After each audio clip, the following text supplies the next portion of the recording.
Hello दोस्तों, क्या आप जानते हैं कि सिर्फ 1 मिनट में मैं एक ज़बरदस्त जानकारी देने वाला हूँ। जानकारी ये है कि बिहार बोर्ड एग्ज़ाम में 10th एंड 12th के बच्चों, क्या आप 90% मार्क्स लाना चाहते हैं तो उसके लिए मैं पाँच टिप्स बताने वाला हूँ। 5 टिप्स बताने वाला हूँ, ठीक है। तो आइए हम जानते हैं कि 5 टिप्स ये कौन कौन है, ठीक है। फर्स्ट टिप्स ये है कि NCERT लाइन बाई लाइन पढ़िए, ठीक है।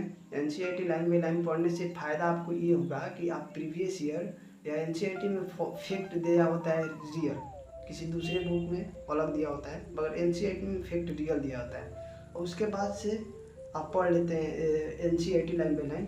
तो NCERT पढ़ने के बाद से तो आपको क्या करना है, प्रीवियस ईयर लगाना है। तो हमारा दूसरा टिप्स यही है कि आपको कम से कम 5 ईयर का लगाना है। NCERT पढ़ने के बाद से जस्ट नोट्स मत बनाइए।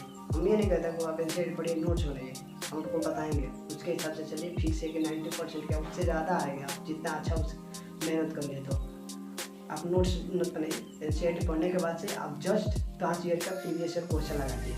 आप वो करते हैं पार्ट वाइज प्रीवियस ईयर करते हैं तो उस पार्ट का क्वेश्चन लगाइए। लगाने के बाद से आपको याद आ जाएगा। प्रीवियस ईयर लगाने का फ़ायदा यही होता है कि आप जो पढ़े हैं वो आपको याद नहीं करें। आइए नहीं करेंगे आप नोट किया कि प्रीवियस ईयर लगे। आपको मैं ऐसा टिप्स से बताऊंगा कि आपको पढ़ते ही नहीं इधर से उधर करने में सब याद आ जाएगा। NCERT पढ़ने के बाद से आप 5 ईयर का क्वेश्चन पेपर लगाइए। लगाने के बाद से आपको ये फायदा होगा कि आप जो NCERT पढ़े हैं, NCERT पढ़ने के बाद से जो आप प्रीवियस ईयर लगाएं तो आपको याद आने लगा कि हम ये पढ़े थे प्रीवियस ईयर में NCERT में, ठीक है। तो NCERT पर प्रीवियस ईयर हो गया तो उस तीसरा हो जाएगा। तीसरा टिप्स हमारा यही रहेगा हम लोग का कि हम लोग एक न्यू नहीं अपना हिसाब से टाइम टेबल बनाएंगे, ठीक है। वो अपना टाइम टेबल होता है, वो पर्सनल पढ़ना है तो अपना ही टाइम टेबल सबसे सुपर और बेस्ट होता है। किसी दूसरे के टाइम टेबल फॉलो करने से कोई प्रॉफिट या फायदा नहीं होता है, क्योंकि पढ़ना हमें घर पे काम हमें करना है, बाहर पे काम हमें करना है। और पढ़ने के हिसाब से अपना एक अच्छा टाइम टेबल बनाइए। ये नहीं कि 12 घंटे का टाइम टेबल बनाइए, 13 घंटे का टाइम टेबल बनाइए। मात्र बिहार बोर्ड के स्टूडेंट है, बिहार बोर्ड की ही तरह मेहनत कीजिए। मात्र 5 से 6 घंटा सबसे बेस्ट टाइम है स्टडी के लिए। अगर 5 से 6 घंटा मन से पढ़ लूँ तो उसके बाद पढ़ने उस दिन का टेंशन ही खत्म हो जाएगा, ठीक है। फोर्थ हम लोग 3 टिप हो गया। चौथा टिप हम लोग का यही रहेगा कि हम लोग राइटिंग प्रैक्टिस ज़्यादातर करें। अभी से अभी एग्जाम टाइम ज़्यादा दें, अभी से रोज़ कम से कम राइटिंग प्रैक्टिस करें। राइटिंग प्रैक्टिस करने से फ़ायदा ये होता है कि हम लोग का सबसे पहले राइटिंग सही होगा। राइटिंग सही होने के बाद से राइटिंग सही होने के बाद से क्या करेंगे, एग्जाम में जैसे हम लोग एग्जाम बिहार बोर्ड या किसी भी एग्जाम लिखते हैं जो राइटिंग वाला होता है, तो खासकर बिहार बोर्ड में हम लोग पढ़ रहे हैं तो बिहार बोर्ड में राइटिंग मैटर करता है, बहुत ज़्यादा मैटर करता है। अब अच्छा पढ़ने में एवरेज नहीं स्टैंडर्ड बच्चे आपका राइटिंग बेकार है तो हम ये नहीं करेंगे आपका मार्क्स कट जाएगा, लेकिन चांस होता है कि मार्क्स कट भी सकता है। इसलिए राइटिंग प्रैक्टिस कीजिए, उससे आपका दिखने में भी अच्छा लगेगा, एग्जाम को आपको भी दिखने में लगेगा, आपको पढ़ने में सबसे अच्छा लगेगा। अच्छा लिखेंगे तो रिविजन करने में सबसे अच्छा लगेगा, सब कुछ बेटर होता है वो राइटिंग से है तो, ठीक है। 4 टिप्स होगा। 5 टिप्स ये रहेगा कि हम लोग रिविजन करें। रिविजन जितना ज़्यादा करेंगे प्रॉफिट उतना ज़्यादा होगा। मान लीजिए हम लोग कोई मार्केट में जितना इन्वेस्ट करते हैं उतना प्रॉफिट होता है, क्योंकि उसको इन्वेस्ट कर रहे हैं तो बार-बार देख रहे हैं, उसके हिसाब से इन्वेस्ट किए उसको बार-बार हम लोग अपने किस तरह किसी चीज़ को बार-बार देखने से अच्छा लगने लगता है। अब माइंड में वही कॉन्सेप्ट हो जाता है, ये करना वो करना वो करना ये हो सही। तो इसलिए जो पढ़े हैं हफ्ता में रोज़ का रोज़ रिविजन कीजिए, मात्र आधा घंटा बस। उसको रिविजन ये नहीं करना नोट्स लेकर रिविजन कीजिए, बस आप जो पढ़े हैं दिन का वही रिविजन कीजिए। हफ्ता बस 1 दिन रखिए, कि चाहे 2 दिन कम से कम रखिए, शुरुआत में 2 दिन करिएगा, लास्ट में 1 दिन करिए, अभी 1 दिन करिए, लास्ट में 2 दिन करिएगा एग्जाम टाइम पे।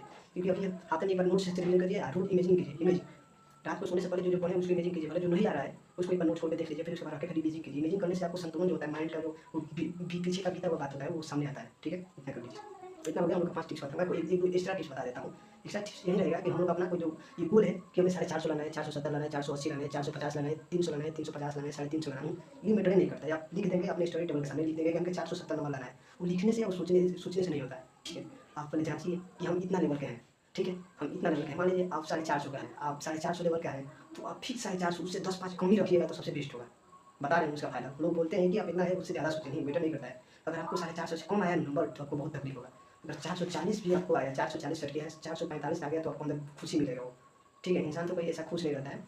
इसलिए अपने गोल एक लेवल से सेट कीजिए, अपने हिसाब से सेट कीजिए कि हमको इतना लाना है। छोटा गोल ही रखिए कि बड़ा नहीं मैटर करता है, बहुत 12th 10th का मार्क्स उतना मैटर नहीं करता है जितना चाहिए। बस ये मैटर करता है कि कंसिस्टेंसी वगैरह पढ़े लिखे हैं तो लोगों का दिखाने देख कर बोलेंगे कि सही है, ये वो जैसा भी है सही है। तो हम यही कहेंगे कि आप अपना गोल अपने हिसाब से सेट कीजिए। आप दूसरा आपका नेक्स्ट टॉपिक ये है, आपको सबसे वीक सब्जेक्ट कौन सा है, जो वीक सब्जेक्ट है उसको कमेंट कीजिए। हमारा नेक्स्ट वीडियो उसी आप लोगों को कहने पर ही आएगा, उसके हिसाब से मैं बनाऊँगा वीडियो, ठीक है। तो चलिए, बिहार बोर्ड में 90% मार्क्स लाना बहुत बड़ी बात नहीं है, ये तो एकदम छोटी सी बात है, ठीक है। तो चलिए आज के लिए इतना ही है। थैंक्स। आप लोग कमेंट करके बताइए आपका सबसे वीक सब्जेक्ट कौन सा है, उस पर मैं नेक्स्ट वीडियो बनाऊँगा। चलिए थैंक्स, थैंक यू।